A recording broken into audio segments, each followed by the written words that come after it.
শারদ উৎসব মানেই বাঙালির বেরোনোর মরশুম। দুর্গাপুজোর মরশুমে সমতলের মানুষ ভিড় জমান পাহাড়ে।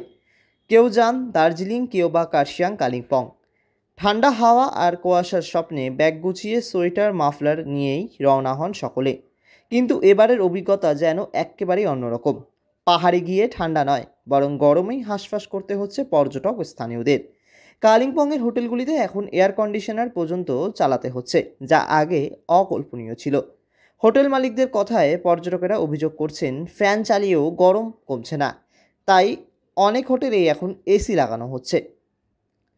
পর্যটক অজয় বাড়িয়া বলেন, শিলিগুড়িতে প্রচণ্ড গরম ছিল, তাই ভেবেছিলাম পাহাড়ে কিছুটা স্বস্তি মিলবে, কিন্তু ষষ্ঠী থেকে নবমী প্রতিদিনই গরমে নাজেহাল অবস্থা। বলতে গেলে আমরা তো শিলিগুড়ি থেকে আসছি, শিলিগুড়ি তো প্রচণ্ড গরম ছিল। আমরা এখানে আসবো একটু ঠান্ডা ঠান্ডা থাকবে, কিন্তু আমার মনে হচ্ছে শিলিগুড়ি এখানে শিলিগুড়ি থেকে বেশি গরম আছে।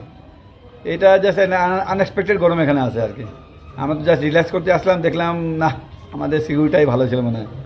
কলকাতার পর্যটক সুতৃণা চৌধুরীও বলেন, ছোট থেকে বহুবার পাহাড়ে এসেছি, কিন্তু দুর্গাপুজোর সময় পাহাড়ে এত গরম কোনোদিনও অনুভব করিনি। একেবারে হতাশ হয়ে গেছি। 2025 সেপ্টেম্বর মাস কালিম্পংয়ে আছি। সাংঘাতিক গরম, ছোটবেলা থেকে এত গরম কোনোদিন দেখিনি। যে এসি ছাড়া থাকা যাচ্ছে না, দুখানা ফ্যান রুমে, তাও এসি চালাতে হচ্ছে, বাইরে ঘোরা যাচ্ছে না, দুপুর 3টে বাজে তাও। নিশ্চয়ই আমাদের দোষে, শহরবাসীদের দোষে পাহাড়ের এই অবস্থা। আশা করেছিলাম পাহাড়ে আরো ঠান্ডা হবে, কিন্তু আসলে পুজোর ঠিক আগে উত্তরবঙ্গের টানা বৃষ্টিতে আতঙ্ক ছিল পর্যটন ব্যবসায়ীদের।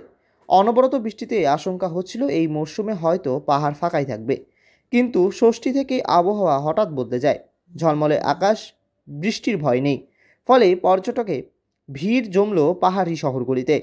তবে ঠান্ডা না পাওয়ার আক্ষেপ এবার মাথা ব্যথার কারণ হয়ে দাঁড়িয়েছে।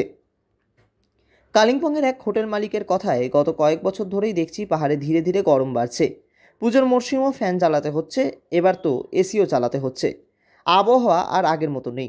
का तो नहीं सर, एसी का ज़रूरत है क्योंकि पिछले 3-4 साल से काफ़ी गर्मी होती है, तो उसके लिए तो एसी तो मैंडेटरी है। फैन भी तो है बट एसी तो और कूल करता है, मैंडेटरी।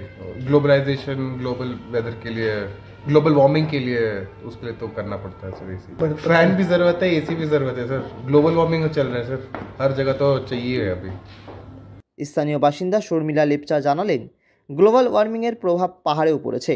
আগে যে কুয়াশা আর ঠান্ডার জন্য পর্যটকরা পাহাড়ে আসতেন, এখন সেই পরিবেশ ধীরে ধীরে হারিয়ে যাচ্ছে। अभी तो इधर बहुत गर्मी पड़ रहा है, हर रूम में एसी और फैन का जरूरत हो रहा है। अभी पास्ट 1 वीक से इधर बहुत गर्मी हो रहा है। नहीं, एसी बहुत चल रहा है अभी, एसी सब रूम में चल रहा है। পাহাড় মানেই স্বস্তির হাওয়া, শীতল আবহাওয়া, এই চিরাচরিত ধারণাটাই যেন ভেঙে যাচ্ছে ধীরে ধীরে। ঠান্ডার খোঁজে পাহাড়ে আসা পর্যটকরা গরমের দাপটে কার্যত হতাশ। পর্যটন ব্যবসায়ীদেরও চিন্তা বাড়ছে, কারণ যদি এই পরিবর্তন চলতেই থাকে তবে ভবিষ্যতে পর্যটকের সংখ্যা কমে যেতে পারে। পুজোর ভিড় জমলেও এবার পাহাড়ে ঠান্ডার স্বাদ পাননি কেউই, বরং গরমে কাহিল পর্যটক ও স্থানীয়রা।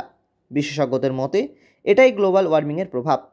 পাহাড়ের মনোরম পরিবেশ, ঠান্ডা আবহাওয়া যদি হারিয়ে যায়, তবে ভবিষ্যতে পাহাড়ি পর্যটনের ছবিটা কেমন দাঁড়াবে সেই প্রশ্নই এখন ঘুরছে সকলের মনে।